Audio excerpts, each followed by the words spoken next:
wabarakatuh. Gimana kabarnya teman-teman semuanya? Mudah-mudahan sehat, panjang umur, dan banyak rezeki. Amin. Teman-teman semuanya, kali ini saya akan menanggapi ya. Kemarin saya melihat ada satu video yang menarik ya dari salah satu Habib ya. Dia adalah seorang Ba'alawi. Nah, ini orang sukanya kemana-mana saya lihat itu selalu mengatakan orang lain yang bukan golongannya itu nasabnya palsu. Semua dikatakan palsu.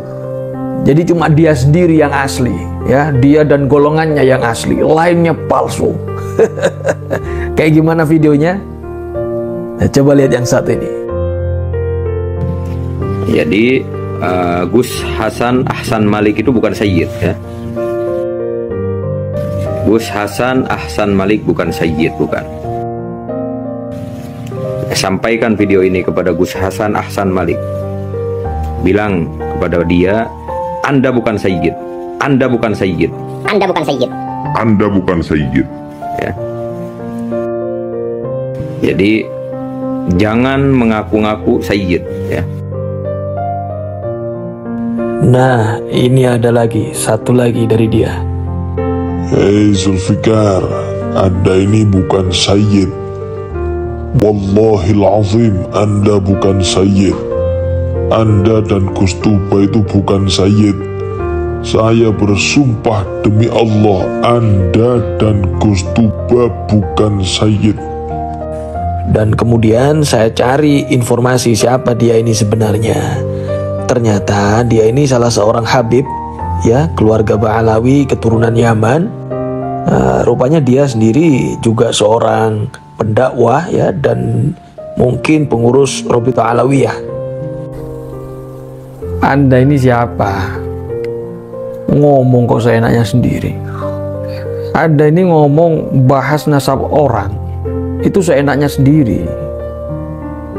Padahal Anda dengan orang yang Anda bahas ini, Anda bukan siapa-siapanya. Anda orang lain.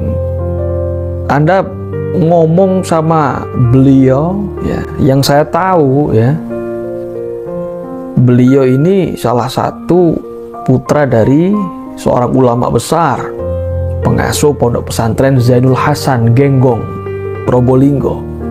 Nasabnya beliau ini ke Wali Songo, ke Sunan Giri. Wali Songo ini kan jelas, Sunan Giri kan jelas. Sayyid Ainul Yakin, Sayyid. Beliau keturunan dari jalur laki-laki, berarti kan Sayyid juga. Hati-hati loh kalau ngomong. Anda mengatakan nasab orang lain majhul, bukan Sayyid, palsu. Anda sudah menolak nasabnya orang lain. Itu bukan wilayah Anda, bukan hak Anda mengatakan seperti ini. Ini haram. Sekarang coba Anda dikatakan seperti itu, Anda pasti marah-marah. Nggak ada yang mengatakan Anda bukan Sayyid aja Anda marah-marah. Seluruh orang selain golongan Anda, selain Ba'alawi, Anda cap palsu semuanya bukan Sayyid.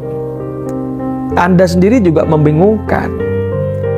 Dulu ngaku Habib, saya Habib, habis itu ganti. Nah, coba lihat ini.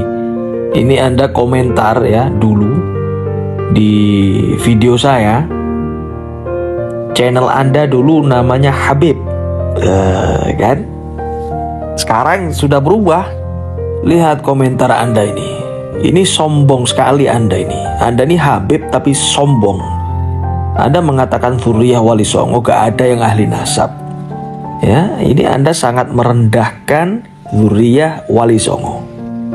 Kalau yang Anda maksud Dzurriyyah Wali Songo gak ada yang ahli nasab tentang nasabnya habaib, ya jelas. Karena Wali Songo bukan golongan Ba'alawi, bukan golongan habaib. Wali Songo ini Sayyid Syarif, Dzurriyyah Rasul. Ya yang dipahami, yang dipelajari, ya nasabnya sendiri. Ngapain ngurusin nasabnya orang lain? Apalagi nasabnya pendatang. Komentar Anda ini loh, ghamtun nas, merendahkan manusia yang lainnya. Ini sombong ini.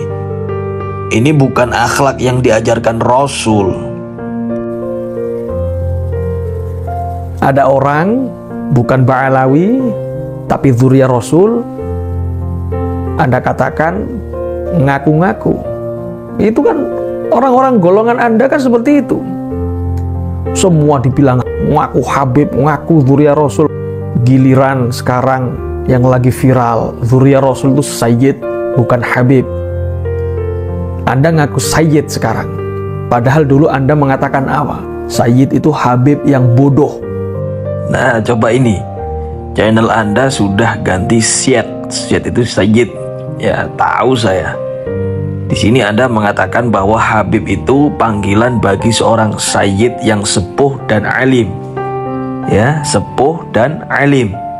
Poinnya di alim di situ. Berarti yang gak alim adalah Sayyid. Ya, gak alim itu artinya tidak punya ilmu. Nah, orang kalau tidak punya ilmu itu sama dengan bodoh. Dulu Anda Habib, sekarang Anda jadi Sayyid. Anda migrasi jadi Sayyid. Berarti dulu Anda alim, sekarang Di mana ada pengertian Sayyid itu Habib yang bodoh? Saya dulu pernah juga baca artikel itu. Ada siapa itu? Habib siapa itu mengatakan bahwa Sayyid itu adalah Habib yang masih doyan maksiat. Ini ngawur ini. Kita bersolawat Allahumma sholli ala Sayyidina Muhammad. Sayyidina Muhammad. Terus Anda mengatakan Sayyid masih ahli maksiat. Sayyid adalah Habib yang ahli maksiat, yang masih doyan bermaksiat. Sayyid adalah Habib yang bodoh, tidak berdakwah gitu. Baca itu, Allahumma sholli ala Sayyidina Muhammad. Dari Habib migrasi ke Sayyid. Anda seolah nggak pede dengan kehabiban Anda. Habib aja lah, nggak usah ganta-ganti. Nanti viral Syarif, Anda ganti lagi Syarif. Semua Anda ambil, orang lain nggak boleh. Anda ini siapa? Dzurriyyah Wali Songo itu sudah ada jauh berabad-abad sebelum Anda dan kelompok Anda datang ke Nusantara. Datuk-datuk kami dulu datang ke Nusantara jauh berabad-abad sebelum kalian datang. Datuk-datuk kami dulu itu berdakwah, meneruskan perjuangan Rasulullah Muhammad SAW.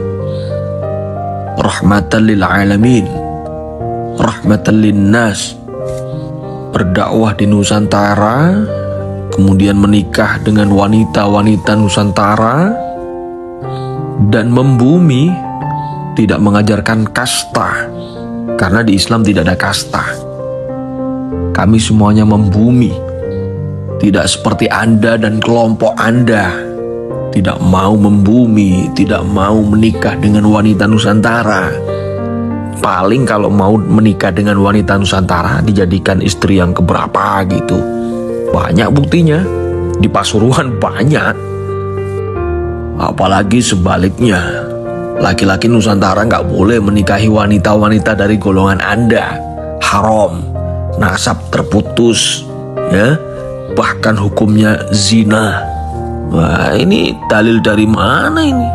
Jadi sekali lagi saya tegaskan bahwa dari zaman dulu leluhur-leluhur kami sudah membumi, sudah menjadi orang pribumi dan bangga menjadi seorang pribumi. Nyaman menjadi seorang pribumi, damai menjadi seorang pribumi.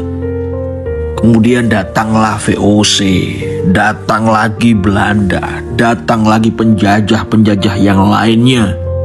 Nah, sedangkan Anda sendiri dan kelompok Anda, ya, itu pendatang baru. Ibaratnya sebuah pemukiman, sebuah tempat, ya, sebuah daerah, wilayah. Anda ini tamu. Tamu kok sok tahu nasabnya yang punya rumah, nasabnya yang punya wilayah. Anda ini tamu. Kami, ya, yang ada di Nusantara ini menghormati tamu. Sebagaimana yang disabdakan oleh baginda Nabi, "Man kana yu'minu billahi wal yaumil akhir falyukrim dhaifah." Barang siapa yang beriman kepada Allah dan hari akhir, muliakan tamunya. Nah, tamu sebagai seorang tamu harus punya adab, harus tahu diri. Dia datang ke tempatnya siapa. Harus tawadhu, nggak boleh songong. Kaidah yang harus dipegang sebagai seorang tamu, ad-dhaif kal mayyit baina yadayil ghasil. Tamu itu bagaikan mayit di antara tangan siapa yang memandikan jenazah. Mau diapakan ya harus mau. Mayit jenazah dimandikan kok gak mau, malah gerak, malah marah-marah, songong. Jangan salahkan kalau yang mandikan itu nempeleng gitu. Makanya hati-hati. Jadi tamu tuh yang punya adab, tahu diri, punya etika. Makanya habaib-habaib zaman dulu itu sopan semua. Gak ada yang belagu, gak ada yang songong, tawaduk semua. Nah, Anda ini siapa? Sekarang mengatakan nasab Wali Songo palsu. Wali Songo gak punya keturunan. Anda bukan sayyid, kamu bukan sayyid. Terus yang sayyid kamu sendiri. Oke, silakan ambil kalau kamu sayyid. Kami nggak pakai sayyid-sayyidan nggak masalah, tapi kami yang punya rumah. Jangan salahkan kalau yang punya rumah pada marah. Dan berikutnya, Ini komentar Anda yang sangat-sangat lucu ya. Anda mengkomentari saya ketika berjalan di belakangnya Gus Tuba. Anda komentar Sayyid kok rendah banget di belakang Gus Tuba. Sudah saya kasih tahu bahwasanya saya diundang dalam rangka haul waliullah, kakeknya beliau. Saya tamu. Karena saya tamu, maka saya bagaikan mayit. Mau diapain saja terserah. Gak ada masalah buat saya. Di situ gak ada hubungannya dengan rendah tingginya derajat, gak ada. Gus Tuba itu Sayyid. Nasab saya dan Gus Tuba itu bertemu di titik yang sama, di Sayyid Ainul Yakin, Sunan Giri. Justru saya sangat dimuliakan oleh beliau. Saya berangkat, dijemput, diantar, ditaruh di ruang VVIP. Saya sangat dimuliakan sekali di situ oleh beliau. Dan justru sebenarnya saya malah merasa sangat terhormat dikawal oleh beliau. Lu bener lu, cobalah Anda belajar. Anda lihat Bapak Presiden Indonesia ketika jalan kemana-mana, kan beliau dikawal, pengawalnya pasti di depan. Bukan berarti Pak Jokowi itu tidak dimuliakan, bukan berarti Pak Presiden direndahkan, bukan. Justru beliau dijaga, dikawal, dimuliakan. Kan lucu kalau misalnya Bapak Presiden ada di barisan paling depan, ya, kemudian anggotanya semuanya pas pampres, polisi, DPR, pejabat lainnya di belakangnya. Kan lucu. Jadi kalau saya lihat ini malah justru sebenarnya beliau ini memberikan sebuah tauladan contoh yang bagus, sebagaimana yang telah disabdakan oleh baginda Nabi, menghormati, memuliakan seorang tamu. Bayangkan beliau seorang sayyid, seorang Gus, dzurriyyah Rasul, jamaahnya besar, tapi masih mau mengawal, memuliakan tamunya. Masya Allah, luar